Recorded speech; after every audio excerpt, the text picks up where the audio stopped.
Hi there, I'm Joey. And I'm Jacob. And we are watching Star Trek for the first time. Last time on Star Trek. Hey, did you know that old people are bad? Star Trek told me old people were bad again.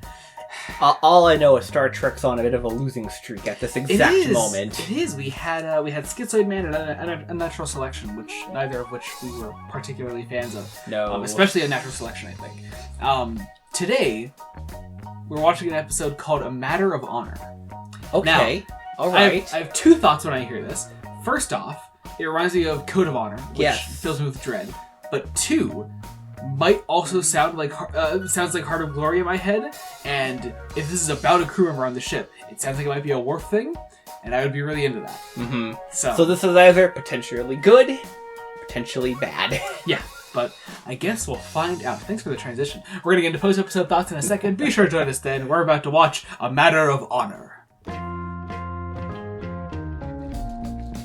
What a huge win for this show. Oh my god. I loved this. This was fantastic. It's an absolute victory, given the last two episodes. Yeah. So let's talk about, I guess, first off, the way that we watched the Star Trek movies, the TOS movies, when we went through everything. So, much to the chagrin of certain commenters on Star Trek videos, we decided to watch movies 5 and 6, Final Frontier and The Undiscovered Country, in the order that they should go timeline-wise, mostly because we wanted to close out the story on our TOS crew before moving on to something else. Right. Which is very nice. It worked out really well for us. But this is really interesting, though, I think, because while there was a lot on Klingon culture and history in The Undiscovered Country, I think here what we're seeing, between this and Heart of Glory, but I think especially here, we're seeing where a lot of that world building for the Klingons as a species is beginning, where we're really actually starting to develop on them as people. As a people group, exactly.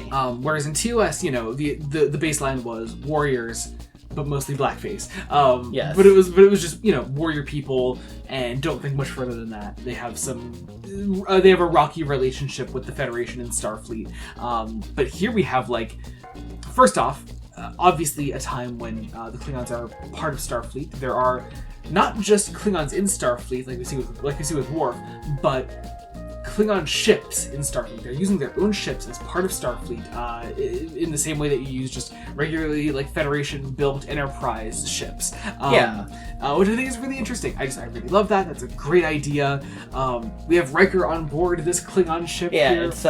it's like a mission to learn about the culture that the Federation sounds like they either occasionally do this or this is the first time. Mm-hmm. I remember there was some dialogue, but it was way at the start of the episode. Mm-hmm. And it's they just want someone kind of on the inside where everyone knows this is essentially an information gathering session. Yeah. Riker is really excited about this. We see him so happy when he's playing his little video game with Picard at the start of the episode, and that's all it is. But he's excited. He does the whole ritual of experiencing Klingon delicacies before joining their ship, and then he's there. And there's something about Jonathan Frakes playing these wonderful scenes where he's learning about Klingons, just matching their freak level. It's great. It is just a slew of scenes of him looking them in the face and saying I'll fucking do it. I will absolutely do it. So he gets there. He throws down. He immediately fights a guy. Yeah, because Worf tells him that your primary duty is to kill the captain if he becomes too weak. Yeah. And the number 2's primary duty is to kill you. Yeah, exactly. It's very cool. It's a cool idea. I feel again, even having watched Undiscovered Country and having gotten a lot about Klingon culture and that, I feel I'm learning even more from, I think, the episode that really kicked off the whole, what are these guys actually about? What are their people like? Because Heart of Glory, well, I do love Heart of Glory, and it still probably is, my favorite episode of the show so far. Because A Matter of Honor, while I really, really loved it, I think at least its B-plot kind of dragged it down at least a little bit for me. Because again, Mendon didn't really contribute much to the episode at all in the end. Is he just going to be here now, I guess? I guess? I don't know. We'll see. I don't know. That's all I really had to say with the Mendon thing. I'm really not really going to comment on it for the rest of this video. Yeah, that's totally fair. But whatever. But yeah, so we see them actually developing on this culture. Code of Honor.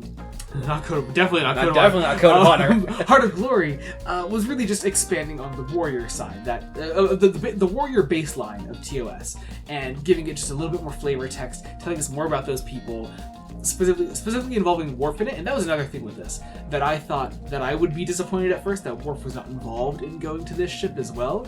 But I think focusing a bit more on Riker and having it be the fish out of water here, I think worked more in the episode's favor. Yeah, instead of having him someone to fall back on. Yeah. For like anything. Yeah. It's better that he has to do everything and figure it out. Yeah. It's pretty great. Like, we mentioned he throws down as soon as he's on the ship, effectively. The number 2, he questions him. And Riker's like, alright, let me show you how I'm the number 1. Yeah, exactly. It's so good. There's some great banter between them. It's really stupid, but I genuinely love the breastfeeding line. It was so fucking funny. He's like, I can get you something easier.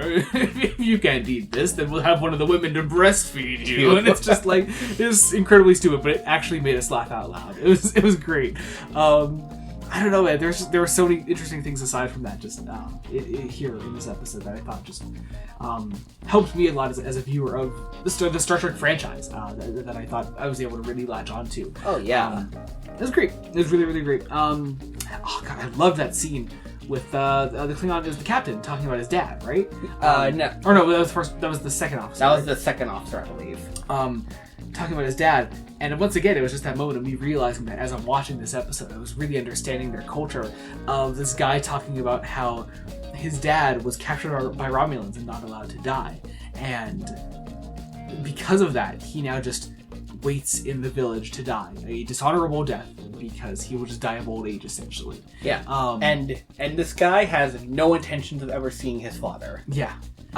Which caused me in that moment, me and you in that moment, to go like, wait, no, you could just challenge him. You challenge him to a fight. Give him an honorable death. That's cool as fuck. And I'm sure that's not allowed to some degree. Yeah, I'm sure there's some reason that hasn't happened. But in my mind, I'm like, no, I'm really getting this. Like, I want to see these people like continue to develop, and I want to see this character that I only have just heard about in this one scene. I want to see this character have an ending befitting that culture. Yeah. It's cool. It's just it is really, really fascinating. I love that. And I did like the other guy that like then sat by Riker and the number 2 again, if we're remembering correctly. And this is the jumps to conversation. Riker is like, I want to know more.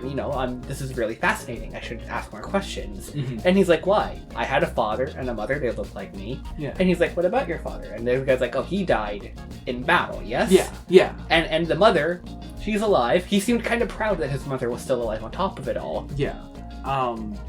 It's so cool. And this episode was great. Aside from the Mendon shit, which takes up a bit too much of the episode, it's kind of playing on the whole coming of age episode where Wesley met that guy of the same species, and Mendon is here as an ensign, and he's like just like really excited. And the only thing is that he's annoying. And I guess the point, which I kind of fell for throughout, the point is just to make him a red herring in the what is happening to the Klingon ship mystery. Yeah, and he is. That's all it is. If he's supposed to come off as a red herring, it plays too long. Yeah.